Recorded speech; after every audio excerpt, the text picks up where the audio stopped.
인간이 지구 대부분을 정복한 뒤에도 맞서지 못하는 대륙이 하나 있습니다. 바로 남극 대륙인데요. 이곳은 지금도 여전히 인간이 접근하기 어려운 수수께끼로 가득 찬 미개지의 땅입니다. 1년 사이에 일정 기간 1000명에서 4000명이 조사를 위해 머물지만 전 세계 어디를 뒤져보아도 남극 대륙의 원주민을 발견하지는 못했습니다. 아마 그곳에 누군가 살고 있다면 겨울왕국의 엘사 정도일 겁니다. 여러분 안녕하세요. 남극 대륙의 겨울은 섭씨 영하 80도를 맴돌며 여름에 따뜻해지더라도 영하 25도가 최대라고 하는데요. 처음에 이 끝없는 빙원을 본 뱃사람은 신대륙이라는 사실을 바로 깨닫지 못했다고 합니다. 이런 발견은 최근의 일입니다. 하지만 만약 남극 대륙을 8천만 년 전에 발견했다면 그곳에는 깊고 다채로운 숲이 펼쳐져 있었을 것입니다. 남극 대륙에는 어떤 숲이 있었고 어떤 생물이 살고 있었을까요? 그리고 그 모든 것들이 얼음 아래로 사라져버린 이유는 무엇일까요? 저희가 단지 의문만 던진다고 생각하신다면 큰 오해입니다.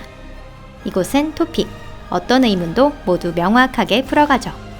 겨울용 코트는 잠시 넣어두세요. 지금부터 이야기할 남극 대륙을 보신다면 수영복으로 갈아입고 싶어질 테니까요.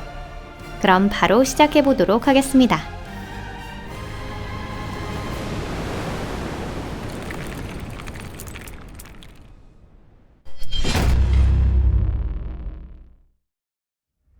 남극 대륙 화석 1900년대 남극 대륙 조사는 혹독한 기후 조건 때문에 뚜렷한 성과를 내지 못했습니다.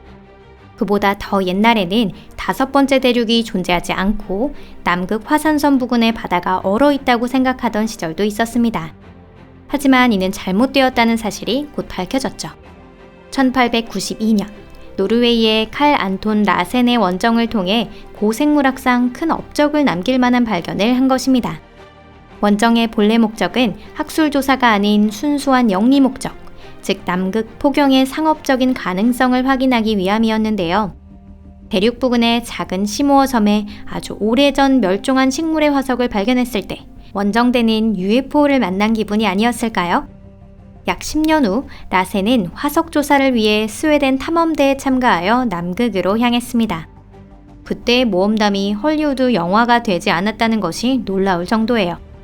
배가 물에 잠겨 얼음에 갇힌 채 구조를 기다린 대원들도 있었습니다.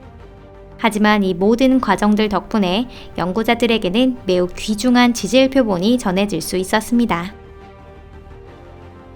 중생대 기후 남극 대륙에서 발견되는 아열대 식물이나 온대 식물의 화석은 중생대의 각각 다른 시기의 것들입니다. 중생대는 2억 5천만 년 전에서 6,500만 년 전까지의 긴 시대를 포함하는데요. 남극 대륙이 되는 토지는 당시에도 이미 현재의 위치에 있었지만 세계적인 시각에서는 혹독한 빙하 시대가 끝나고 얼음이 서서히 녹기 시작했던 시기입니다.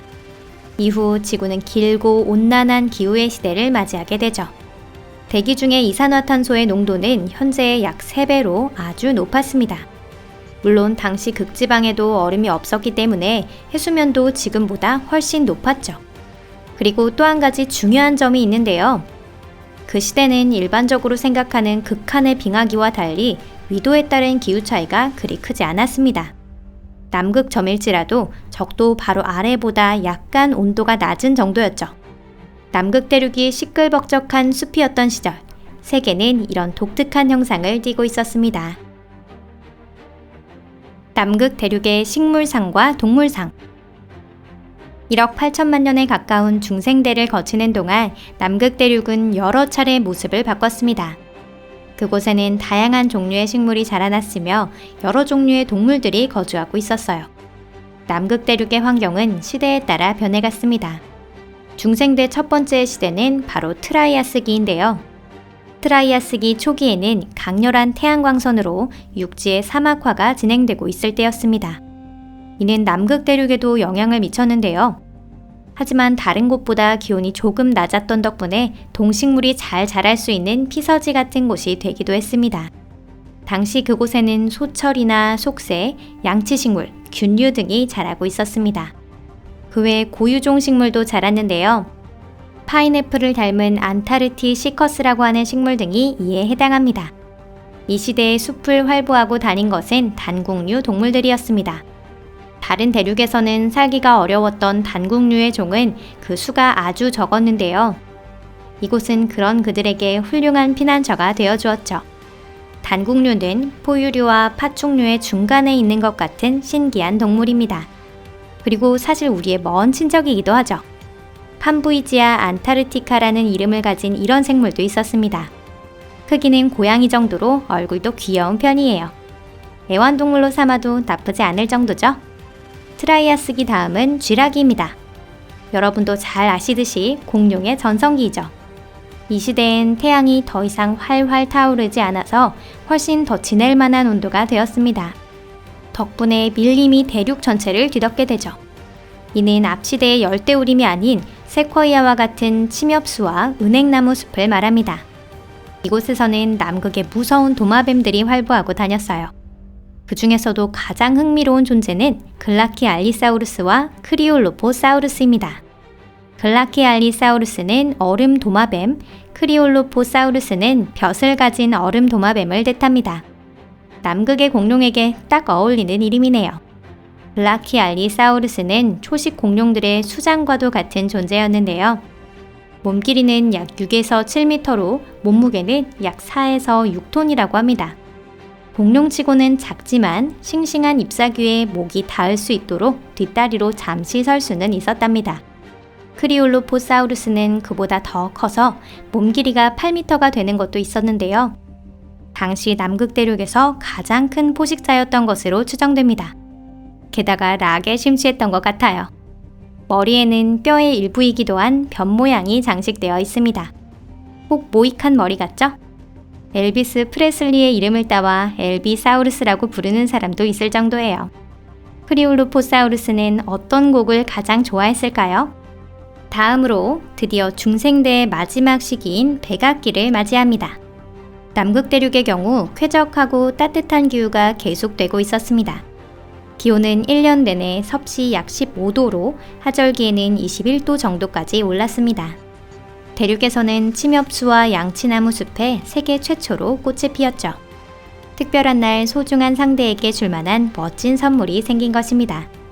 지면은 이끼로 덮이며 작은 늪이나 연못이 생겼고 그 물밑에는 시아노박테리아가 깔려 있었습니다. 전형적인 남극 숲의 광경이에요. 반면 공룡은 눈에 띄게 적어지고 있었는데요.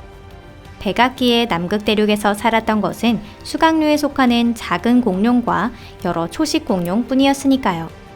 그 중에는 몸을 지키기 위해 뼈를 늘어놓은 갑옷을 입은 것도 있었습니다. 조금 더 지나 백악기 후기에는 진짜 조류가 나타나요. 그 새들은 아마도 오리나 백조 혹은 스크루지 아저씨와 인연이 있을 것 같은 존재들이었을 것입니다. 연골에서 생겨난 발성기관이 발견되며 어떤 목소리로 울었는지도 알게 됐어요. 지금의 우리처럼 꽥꽥 소리를 낼 수 있었다고 합니다. 남극 대륙이 얼어붙은 시기. 남극 대륙은 점점 꽃피는 녹색 낙원의 모습을 잃게 됩니다. 세계는 천천히 식어갔고 동물이나 식물도 추위와 극야에 적응할 수 있도록 바뀌었습니다. 4,500만 년 전의 남극 대륙은 아직 얼음으로 덮여있지는 않았지만 바다에는 벌써 얼음 덩어리가 나타나기 시작했죠. 여기에는 한랭화뿐만 아니라 해류의 변화도 큰 역할을 했습니다. 남극 대륙이 다른 대륙으로부터 완전히 분리되는 시기가 오면서 그 주위를 둘러싼 해류가 생겨나며 적도의 따뜻한 물은 더 이상 남극으로 흘러가지 않게 되었습니다. 그래도 녹색 낙원은 마지막까지 남아 있었는데요. 빈결이 아직 시작되지 않은 땅에서는 노토파구스가 자라는 숲이 있었습니다. 하지만 이 사소한 저항의 움직임도 500만 년 전 발생한 지구 전체의 한랭화로 막을 내리면서 남극 대륙은 우리가 알고 있는 얼음의 세계로 완전히 탈바꿈하게 됩니다. 오늘 영상은 여기까지입니다. 시청해주셔서 감사합니다. 초록빛의 남극 대륙이 보고 싶으셨던 분들 너무 서운해할 필요는 없어요. 그 대신 지금은 귀여운 펭귄과 바다 표범이 살고 있으니까요. 연구자들도 지구의 기후구조나 온난화의 영향을 계속해서 조사하고 있습니다. 남극 대륙의 운석을 통해 우주에 대해서도 알 수 있어요. 세계를 이해할 수 있는 중요한 단서들은 아직도 남극 대륙에 잠들어 있습니다. 게다가 오로라라는 자연현상은 그저 경이롭다고밖에 표현할 수 없죠. 서운한 기분이 조금 풀어지셨나요? 나아지셨다면 좋겠습니다. 그럼 다음 영상에서 뵐게요. 안녕히 계세요.